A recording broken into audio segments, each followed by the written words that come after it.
Pirmasis baudos metimas taip pat netaiklus, dabar jau šansas Vilniaus komandai. Macijauskas, perdavimas Steve'ui Woodbury, nieko nelaukdamas iš 3 taškų zonos ir štai taip. Vėl grįžta intriga, beveik 30 sekundžių su kamuoliu dabar jau Žalgiris, tačiau iš turėtos persvaros lieka tik tai 3 taškai, dar viena klaida ir viskas gali vėl apsiversti aukštyn kojom. Iki galo gali laikyti kamuolį žalgiriečiai, tai dabar sėkmingai daro Mindaugas Timinskas. Galima žaisti toliau, Šiškauskas ištraukia kamuolį. 10 sekundžių, paskutinysis šansas Vilniaus klubui. 5 sekundės, Macijauskas. Šeštokas iš 3 taškų zonos. Sunku to patikėti, tačiau Kęstutis Šeštokas likus 30 sekundės išlygina rezultatą 80-80. Štai šis paskutinysis epizodas. Rezultatas lygus. Kęstutis gali tapti didvyriu. Atrodo, kad jis gali tapti didvyriu. Prieš tai, prieš 2 minutės jisai neįmetė tritaškio, kai galėjo komanda jo priartėti dar arčiau, bet dabar padarė didžiulį darbą.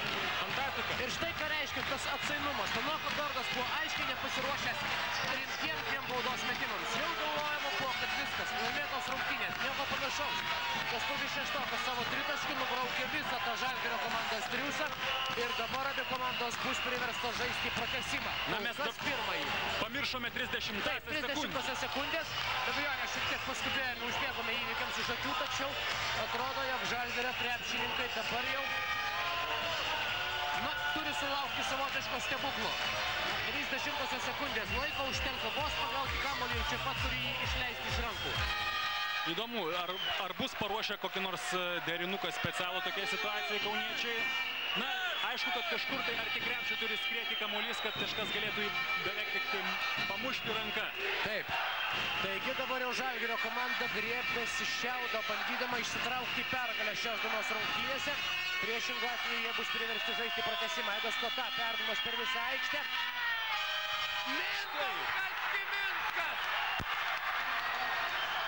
Mindaugas Timinskas žodžių trūksta. Tai, ko nebuvo galima net tikėtis. Pasižiūrėkite štai džiūgaujančių Žalgirio krepšininkus. Komandos kapitonas likus 30 sekundės priverčia užtilti